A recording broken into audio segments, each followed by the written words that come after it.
नमस्कार। पृष्ठीय क्षेत्रफल और आयतन अध्याय 13 कक्षा 9 के लिए भाग पहला। इसमें हम पृष्ठीय क्षेत्रफल क्या होता है और आयतन उनका कैसे ज्ञात करते हैं। इसमें सबसे पहले हमें यह समझना पड़ेगा कि इसका बेसिक कंसेप्ट क्या है। समतल आकृतियाँ वे आकृतियाँ जिनको हम श्यामपट्ट तथा अभ्यास पुस्तिका पर खींच सकते हैं, जैसे आयत है, वर्ग है और वृत्त इत्यादि। ये समतल आकृतियाँ कहलाती है। इनको हम केवल श्यामपट्ट पर या अभ्यास पुस्तिका पर बना सकते हैं और इसके बारे में हमें ये जानकारी होनी चाहिए कि इन आकृतियों की विमाएँ क्या होती है। तो यहाँ पर है द्विविमीय आकृति। आयत, वर्ग, वृत्त ये सभी द्विविमीय आकृतियाँ कहलाती है, क्योंकि इनमें लंबाई और चौड़ाई का प्रयोग होता है। आयत हो चाहे वर्ग हो, इनमें लंबाई और चौड़ाई का प्रयोग होता है। यानी ये द्विविमीय, दो ही विमाएँ होती है इनके अंदर, लंबाई और चौड़ाई। इनके परिमाप और क्षेत्रफल को हम पिछली कक्षाओं में पढ़ चुके हैं, या हम उनका पुनः स्मरण करते हैं कि परिमाप और क्षेत्रफल इनका क्या होता है, क्योंकि इनके आधार पर ही आगे हमें वो पृष्ठीय क्षेत्रफल और आयतन के बारे में जानकारी प्राप्त कर सकें। तो सबसे पहले यहाँ पर मैं लेता हूँ आयत का परिमाप क्या होता है। तो आयत का परिमाप होता है लंबाई और चौड़ाई के योग का दुगना। वर्ग का परिमाप होता है भुजा का 4 गुना, यानी 4 गुना भुजा। वृत्त की परिधि होती है 2πr। यहाँ परिधि और परिमाप में कोई ज़्यादा फर्क नहीं है। वृत्त के लिए परिधि बोलते हैं, आयत और वर्ग के लिए हम परिमाप बोलते हैं। इसी के साथ ही इनके परिमाप के साथ साथ आयत का क्षेत्रफल लंबाई गुणा चौड़ाई और वर्ग का क्षेत्रफल भुजा गुणा भुजा या भुजा की स्क्वायर और वृत्त का क्षेत्रफल πr²। तो ये उपरोक्त जो हैं ये सभी क्या है, द्विविमीय आकृतियाँ हैं, यानी इनमें लंबाई और चौड़ाई ही होती है। इसके बाद अपने लेते हैं कि त्रिविमीय आकृति क्या होती है या त्रिविमीय आकृतियाँ किसे कहते हैं। तो इसके अंदर अपने घन है, घनाभ है, गोला है, बेलन है, शंकु है, ये सभी त्रिविमीय आकृतियाँ कहलाती है, क्योंकि इनमें लंबाई और चौड़ाई के साथ साथ ऊंचाई या गहराई तीनों का प्रयोग होता है। ये उपरोक्त सभी ठोस आकारों के उदाहरण हैं। घन, घनाभ, गोला, बेलन, शंकु, इन सभी को ठोस आकार कहते हैं। यहाँ पर ऊंचाई का मतलब क्या है, नीचे से ऊपर की ओर देखने पर ऊंचाई, तथा गहराई का मतलब ऊपर से नीचे देखना होता है। तो ये जो तीसरी इसके अंदर लंबाई और चौड़ाई के अतिरिक्त ऊंचाई या गहराई, ये दोनों तरफ ही गहराई या ऊंचाई लागू होती है कि कोई वस्तु को हम ऊंचाई पर देखते हैं, यानी ऊंचा देखते हैं तो वो उसकी ऊंचाई हो जाती है। और गहराई का मतलब है ऊपर से नीचे, ऊपर से नीचे का मतलब गहराई और नीचे से ऊपर का मतलब ऊंचाई। तभी यहाँ पर क्या है, ऊंचाई या गहराई का मतलब है हमें एक जैसा ही लगाना है। और इन जो त्रिविमीय आकृतियाँ होती है इनमें फलक होते हैं, शीर्ष होते हैं और किनारे होते हैं। तो यहाँ मैंने आपको बताया कि आकृतियाँ द्विविमीय और त्रिविमीय। द्विविमीय आकृतियाँ वे हैं जिन्हें केवल हम श्यामपट्ट पर या पाठ्य पुस्तक के ऊपर खींच सकते हैं, जैसे आयत है, वर्ग है। और त्रिविमीय आकृतियाँ हैं, इनमें क्या है, दो विमाएँ लंबाई और चौड़ाई, इसके अतिरिक्त एक तीसरी विमा ऊंचाई या गहराई साथ में होती है। तो ये ठोसों के उदाहरण हैं, जैसे घन, घनाभ, गोला, बेलन और शंकु। इनमें हम पढ़ेंगे कि इनके फलक कितने होते हैं, शीर्ष क्या होते हैं और किनारे कितने होते हैं और ये किस प्रकार से होते हैं। अब यहाँ पर मैं लेता हूँ घनाभ। तो घनाभ के लिए अपने जो कक्षा कक्ष है जिसमें हम बैठते हैं वो सबसे अच्छा उदाहरण है। उससे हम समझ सकते हैं कि घनाभ क्या होता है। हम कक्षा कक्ष के अंदर बैठते हैं तो ज़्यादातर कक्षा कक्ष है वो लंबे होते हैं और चौड़े होते हैं, लंबाई उनकी ज़्यादा होती है। अब उसके अंदर अपने फलक कौन कौन से होते हैं, तो अगर हम कक्षा कक्ष के ऊपर ध्यान दें तो फलक का मतलब है सामने जो श्यामपट्ट होता है, यानी वो दीवार एक फलक हो गई और एक हमारी पीछे वाली दीवार हो गई। ये दोनों दीवारें एक समान होती है। तो ये हमारे दो फलक हो गए, एक हमारा फर्श हो गया और एक हमारी छत हो गई। तो दो फलक ये हो गए।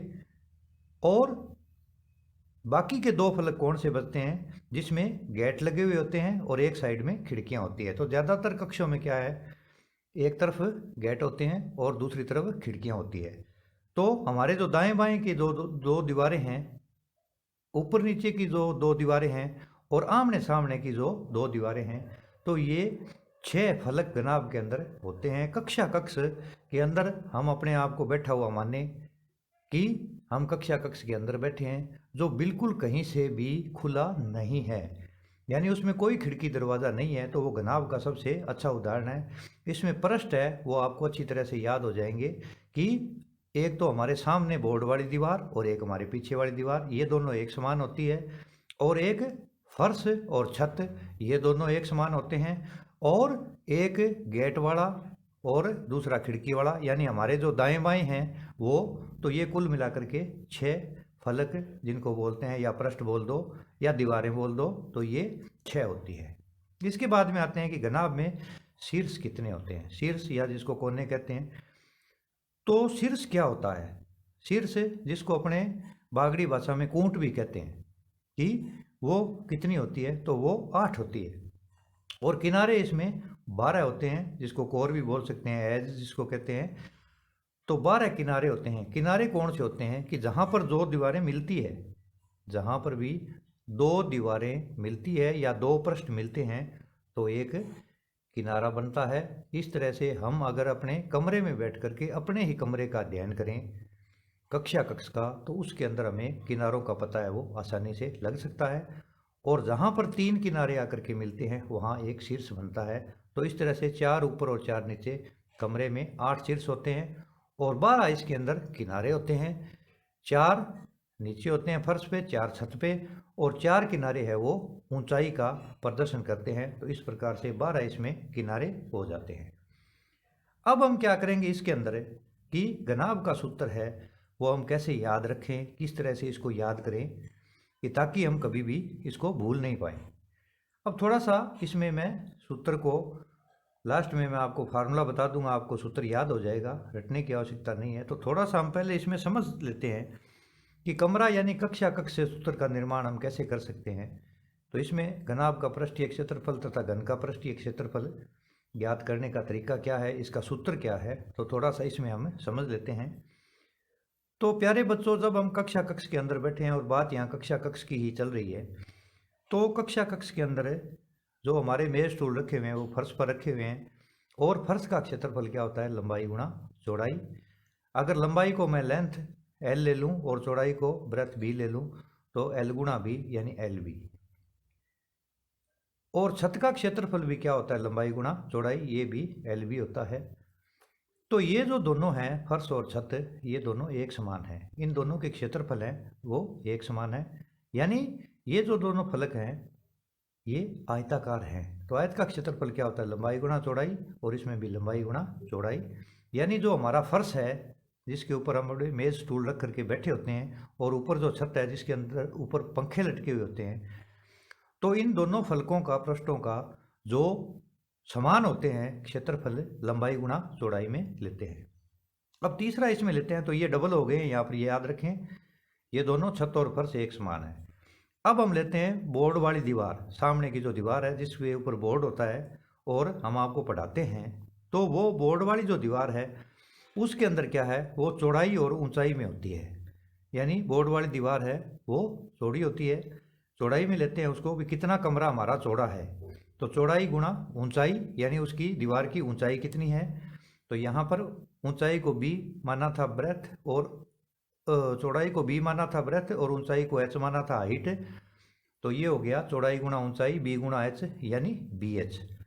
अब क्या करते हैं, चौथे नंबर पर हम अपने जो पीछे वाली दीवार है उसका क्षेत्रफल लेते हैं। तो जो हमारी सामने वाली दीवार है वही उसी आकार की हमारी पीछे वाली दीवार आयताकार ही होती है। तो ये भी चौड़ाई गुणा ऊंचाई है और ये भी चौड़ाई गुणा ऊंचाई है, यानी बी गुणा एच यानी बी एच। जिसके बीच में कोई निशान नहीं हो उसे बीच में गुणा का निशान ही मानते हैं। तो बी एच का मतलब है बी गुणा एच, इन दोनों में और इसमें कोई फर्क नहीं है। चौड़ाई गुणा ऊंचाई, बी गुणा एच और बी एच, ये तीनों एक ही बात है। तो यहाँ पर भी हमने देखा कि जो बोर्ड वाली दीवार है वो भी बी एच है, यानी चौड़ाई गुणा ऊंचाई है, और पीछे वाली दीवार भी चौड़ाई गुणा ऊंचाई है। तो दो ये समान हो गए और दो दीवारें ये समान हो गई, इनका क्षेत्रफल समान हो गया। अब अपने लेते हैं अगला इसमें कि जो दरवाजे वाली दीवार है उसका क्षेत्रफल क्या होगा, यानी जिससे हम कक्षा कक्ष में प्रवेश करते हैं तो लगभग हमारे कक्षा कक्ष है तो 2 गेट वाले हैं, चाहे 1 गेट वाला हो, इससे कोई फर्क नहीं पड़ता। हम यहाँ घनाभ का अध्ययन कर रहे हैं तो ये समझाने के लिए मैं आपको बता रहा हूँ कि उसमें गेट है, वरना हम कक्षा कक्ष के अंदर इस प्रकार के कक्षा कक्ष में बैठे हैं जो बिल्कुल चारों तरफ से बंद है, उसमें कोई दरवाजे खिड़कियां नहीं है। ये सब सिर्फ समझने के लिए मैं आपको बता रहा हूँ। तो जो दरवाजे वाली दीवार है उसका क्षेत्रफल क्या होगा कि वो हमेशा लंबी होती है और ऊंची होती है, तो उसका क्षेत्रफल होगा लंबाई गुणा ऊंचाई, यानी लंबाई लेंथ और हाइट एल गुणा एच या एल एच।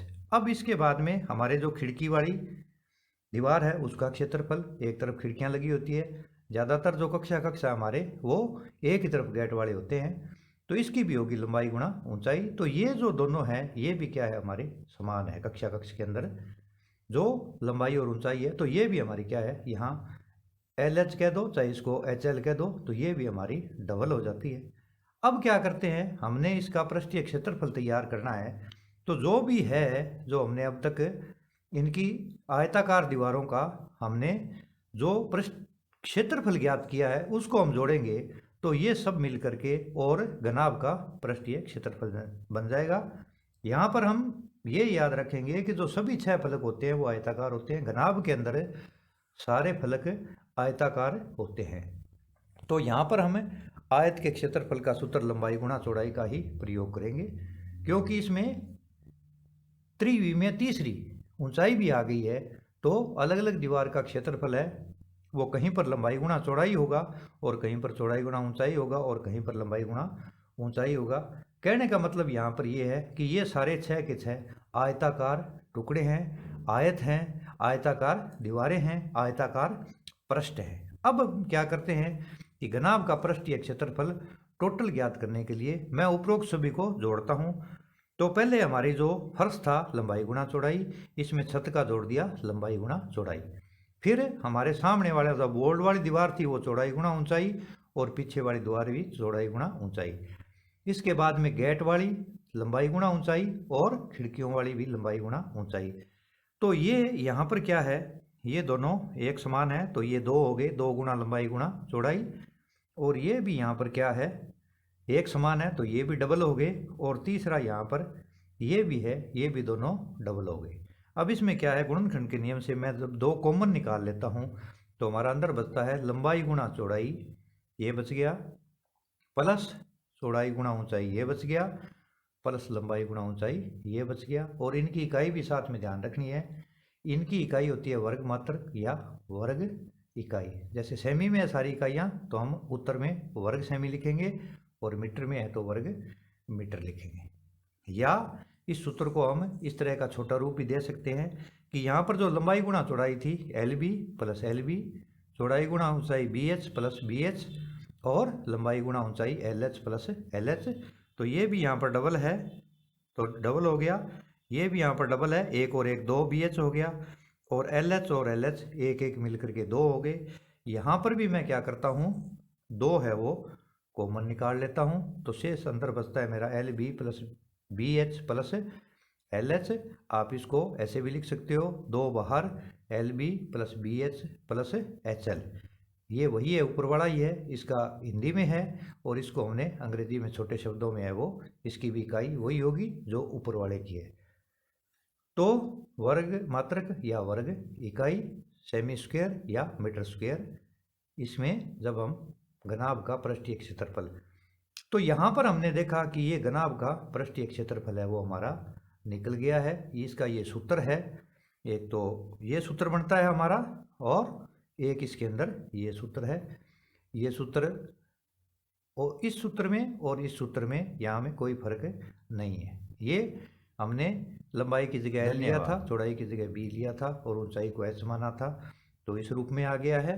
और ये इस तरह से हमें घनाभ का पृष्ठीय क्षेत्रफल ज्ञात करने का सूत्र हमें प्राप्त हो गया है। यहाँ घनाभ को क्या कहते हैं, समकोणिक समांतर षटफलक भी कहा जाता है, यानी ये जो दीवारें हैं वो बिल्कुल समकोण के ऊपर बनी होती है और आमने सामने की दीवारें बराबर और समांतर भी होती है और 6 होती है, तब इसका नाम है षटफलक, यानी 6 फलक होते हैं। तो घनाभ के अंदर हमें जो कमरे का इमेजिन करके अंदर बैठे थे, आसानी से अच्छी तरह से हमें घनाभ का पृष्ठीय क्षेत्रफल ज्ञात करने का सूत्र है वो ज्ञात कर सकते हैं। इसको ज़्यादा रट्टा लगाने की ज़रूरत नहीं है, क्योंकि रटी हुई चीज़ है हम भूल जाते हैं, या गणित के अंदर हम कितनी ही बातें रटेंगे, क्योंकि गणित का विस्तार है वो बहुत है। हमें यहाँ पर रटना नहीं है, रट्टा नहीं लगाना है, और यहाँ पर हमने समझना है। अब यहाँ पर मैं आपको इस सूत्र को याद करना है। एक देसी फार्मूला है अपना, वैसे ट्रिक है अपनी अपनी बनाई जाती है, परंतु मैंने यहाँ पर ट्रिक बना रखी है जो मैं अक्सर बच्चों को समझाता हूँ कि घनाभ का पृष्ठीय क्षेत्रफल ज्ञात करने का सूत्र है वो कैसे याद रखेंगे। इस सूत्र को आप अच्छी तरह से यहाँ से देख लीजिए कि इसमें बाहर 2 लगा हुआ है और एक छोटा कोष्टक है जो यहाँ से शुरू होता है और यहाँ पर बंद होता है। तो इसको हम ऐसे भी याद रख सकते हैं कि लंबू चौधरी चोखो ऊंट ल्यायो उधार। फिर मैं इसको रिपीट करता हूं कि लंबू चौधरी चोखो ऊंट ल्यायो उधार। लंबू चौधरी प्लस का निशान लगा दो, चोखो ऊंट प्लस का निशान लगा दो, ल्यायो उधार। फिर एक बार से रिपीट, लंबू चौधरी चोखो ऊंट ल्यायो उधार। इस फार्मूले से हमें वो इस सूत्र को याद रख सकते हैं कि जो दो दो दीवारें समान हैं वो 6 फलक हो गए, 2 इसमें आ गए, 2 इसमें आ गए, 2 इसमें आ गए, तो ये 2 है वो बाहर कॉमन ले लिया। तो लंबू चौधरी प्लस चोखो ऊंट प्लस ल्यायो उधार। इस तरह से हम इसको अपने देसी भाषा में याद रख सकते हैं, या आपको जो भी ट्रिक है वो आसान लगती है उस ट्रिक से आप इसको याद रख सकते हैं। वैसे इसके अंदर हम समझ गए हैं कि 6 फलक होते हैं, आयताकार फलक होते हैं, वो 2 2 2 में एक समान दीवारें होती है, कुल 6 दीवारें होती है, इनको पृष्ठ कह लो या फलक कह लो। तो 6 दीवारों में से 2 2 2 दीवारें एक समान होती है। सामने वाली बोर्ड जिसके ऊपर हम पढ़ते हैं और पीछे वाली, ये दोनों एक जैसी है, छत और फर्श एक जैसा होता है, और खिड़की और एक तरफ दरवाजे यानी हमारे दाएं बाएं की जो दीवारें हैं वो भी एक जैसी होती है। तो जिस दीवार का हम क्षेत्रफल ज्ञात करते हैं उसका है वो उसी के हिसाब से है वो उसका लंबाई और चौड़ाई बदल जाती है। यहाँ लंबाई और चौड़ाई क्योंकि ये फर्श और छत है, ये चौड़ाई गुणा ऊंचाई क्योंकि ये सामने वाली बोर्ड वाली दीवार है जो चौड़ी कितनी है और ऊंची कितनी है, और लंबाई गुणा ऊंचाई ये हमारी जो दाएं बाएं दीवारें हैं वो लंबी होती है और ऊंची होती है। लंबा जो कमरा लंबा होता है उसकी लंबाई लेनी है और कितना चौड़ा है वो चौड़ाई हो जाएगी, और यहाँ पर छत और फर्श समान होते हैं। तो ये हमारा है घनाभ का सूत्र याद रखने का तरीका। इसके अंदर भी अपने क्या करेंगे, शॉर्ट में इसको भी याद रख सकते हैं कि एल बी एच। यहाँ पर ये चीज़ आप याद रखें कि एल बी एच ये 3 विमाएँ हैं, लंबाई चौड़ाई और ऊंचाई। एल बी एच तो दुआ बार लगा करके इसको इससे गुणा कर दिए, एल बी इसको इससे कर दें बी एच, और पुनः जब मैं इसको इससे गुणा करता हूँ तो H L, L B B H H L, यानी इसको इससे गुणा कर दें एल बी, फिर इसको इससे कर दें B H, L B B से शुरू कर लें बी एच, और पुनः यहाँ से शुरू कर लें एच, तो एच के बाद में एल। इस तरह से भी हम इसको याद रख सकते हैं। बाहर दुआ क्यों लगता है, क्योंकि ये जो सभी आयताकार फलक हैं या दीवारें हैं ये डबल होती है, 2 2 होती है, इसलिए ये कॉमन सेंस की बात है कि हम इतना लंबा सूत्र है वो कभी इस्तेमाल नहीं करेंगे, क्योंकि गणित का भी एक अपना रूल है, गुणनखंड के नियम से हम कॉमन ले लेते हैं। यानी यहाँ पर अलग अलग हम लेंगे तो 6 राशियों का गुणा करना पड़ेगा, और अलग अलग नहीं लेंगे तो केवल 3 राशियों का गुणा करके उनका योग करके हम उसका डबल कर देंगे। तो यहाँ पर हमें ये घनाभ का सूत्र है वो याद रखने में बड़ी आसानी होगी और हम इसको याद रख सकते हैं। इसके बाद में आते हैं अपने घनाभ की तरह घन का पृष्ठीय क्षेत्रफल। अब घन के अंदर क्या होता है, सभी जो फलक होते हैं वो वर्गाकार होते हैं। घनाभ के अंदर जो फलक हैं या जो दीवारें कह लें अपने, वो आयताकार होती है, और घन के अंदर जो दीवारें हैं वो वर्गाकार होती है। यानी हम एक ऐसा घनाभ जिसकी लंबाई चौड़ाई ऊंचाई बराबर हो, यानी ऐसा घनाभ जिसकी लंबाई चौड़ाई ऊंचाई बराबर हो, यानी जितनी लंबाई है उतनी ही चौड़ाई हो और उतनी उसकी ऊंचाई हो, तो वो क्या बन जाता है, एक घन बन जाता है या घन कहलाता है। घन में और घनाभ में सिर्फ यही फर्क है कि घनाभ के अंदर दो दीवारें एक जैसी, दो एक जैसी और दो एक जैसी। यहाँ छत और फर्श को मैं दीवार ही मानता हूँ, क्योंकि घनाभ जो होता है उसके अंदर 6 फलक होते हैं। फर्श को हमें यहाँ फलक ही मानना है, छत को फर्श मान लो, फर्श को छत मान लो, इससे कोई फर्क नहीं पड़ता है। हम एक बंद ऐसे कमरे में बैठे हैं, घनाभ के अंदर बैठे हैं, कि जो बिल्कुल भी चारों तरफ से बंद है। ये खिड़की, दरवाजे, छत, फर्श, पंखे, ये सब मैंने समझाने के लिए उदाहरण दिया है, क्योंकि घन और घनाभ को समझने का सबसे अच्छा तरीका हमारा कक्षा कक्ष से और कोई नहीं हो सकता। तो अगर हम घनाभ के अंदर सभी दीवारें एक जैसी कर दें कि जितनी दीवार लंबी है उतनी ही चौड़ी हो और उतनी ऊंची हो, तो वह क्या करता है, एक घन का रूप धारण कर लेता है, यानी ठोस घन का अच्छा उदाहरण है। इसके अंदर क्या है, ऊपर वाली जो सभी बातें हैं, फलक इसमें पृष्ठ या दीवारें कह दो वो 6 होती है, शीर्ष इसमें भी 8 होते हैं और किनारे इसमें भी 12 होते हैं। केवल फर्क है जो यही है कि घनाभ के अंदर लंबाई चौड़ाई ऊंचाई अलग अलग होती है, और घन के अंदर लंबाई चौड़ाई और ऊंचाई एक जैसी कर दें तो वो घन बन जाता है। या ऐसा घनाभ जिसके अंदर ये लंबाई चौड़ाई ऊंचाई बराबर कर दें तो वह एक घन का रूप ले लेता है या घन बन जाता है। अब घन का पृष्ठीय क्षेत्रफल कैसे ज्ञात करते हैं, तो घनाभ की तरह यहाँ पर भी है, वो 6 दीवारें हैं, 1 2 3 4 5 और 6। परंतु यहाँ पर क्या है, घनाभ के अंदर यहाँ लंबाई गुणा चौड़ाई लिया था हमने। अब घन के अंदर क्या है, वर्गाकार टुकड़े होते हैं, दीवारें वर्गाकार होती है, और वर्ग की अगर एक भुजा ए है तो उसका क्षेत्रफल क्या होता है, भुजा गुणा भुजा, हमने अभी तक याद कर रखा है। तो ए गुणा ए गुणा ए गुणा ए गुणा ए गुणा ए गुणा ए, यानी ए स्क्वेयर प्लस ए स्क्वेयर प्लस ए स्क्वेयर प्लस ए स्क्वेयर प्लस ए स्क्वेयर प्लस ए स्क्वेयर, कि सभी 6 फलकों का, सभी 6 दीवारों का क्षेत्रफल भुजा गुणा भुजा होता है। यानी भुजा अगर ए है तो ए स्क्वेयर होता है, क्योंकि ये वर्ग दीवारें हैं, ये दीवारें हैं वो वर्ग की शक्ल में हैं, वर्गाकार हैं। तो इनको मैं अगर जोड़ देता हूँ तो 1 2 3 4 5 6 ए स्क्वेयर, एक ही जगह भुजा लिख दूँ तो 6 भुजा स्क्वेयर, या अपने इसको 6 गुणा भुजा की स्क्वेयर। इसकी भी इकाई क्या होगी, वही होगी जो घनाभ की होगी, वर्ग इकाई या वर्ग मात्रक। अगर ये भुजाएं सेमी में हैं तो वर्ग सेमी, और अगर मीटर में हैं तो वर्ग मीटर। तो ये हमने है वो घन और घनाभ का पृष्ठीय क्षेत्रफल कैसे याद करते हैं, ये हमने निकालना सीखा कि किस तरह से हम इनको याद रख सकते हैं। तो इसके अंदर भी हमने हैं वो घनाभ वाला भी इसमें याद रख सकते हैं कि यहाँ 6 क्यों हुई, क्योंकि सभी वर्गाकार हैं दीवारें, और 6 हैं। एक दीवार का क्षेत्रफल ए स्क्वेयर है, अगर मैं एक दीवार के क्षेत्रफल का 6 गुणा करता हूँ एक दीवार का भुजा की स्क्वायर यानी ए स्क्वायर, तो उसका 6 गुणा क्या हो गया, पूरा हमारा घन है वो बन करके तैयार हो गया।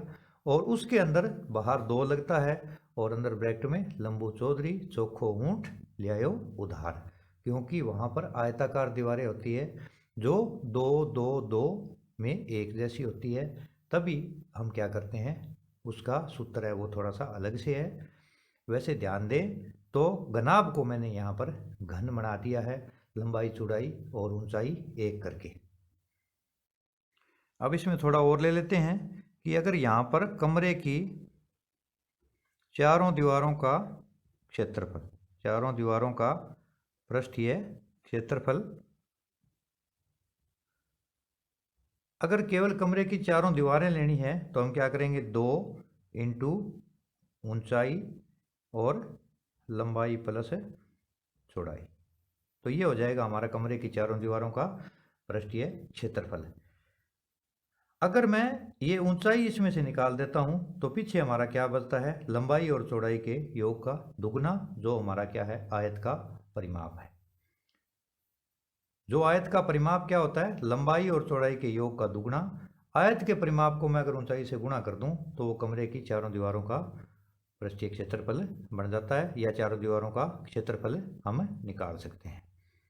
अब इसके अंदर विभिन्न प्रकार से आगे अपने को क्वेश्चन करेंगे कि चारों दीवारों का निकालना है, या पानी की टंकी बनी हुई है उसका कैसे निकालेंगे, या एक तरफ से टंकी खुली है उसका कैसे निकालेंगे। तो इसमें विभिन्न प्रकार के जो तरीके हैं, विभिन्न सूत्र है, वो आगे सवाल के हिसाब से हमें वो लगाते जाएंगे कि हमारे पास घनाभ का पृष्ठीय क्षेत्रफल पूर्ण रूप से हमारे पास है 6 दीवारों का, हमने सूत्र का निर्माण कर रखा है। अब उसमें से क्या चीज़ रखनी है, क्या चीज़ नहीं रखनी है, कि टंकी अगर ऊपर से खुली हुई है तो क्या करेंगे, हम टोटल में से एक लंबाई गुणा चौड़ाई है वो हटा देंगे।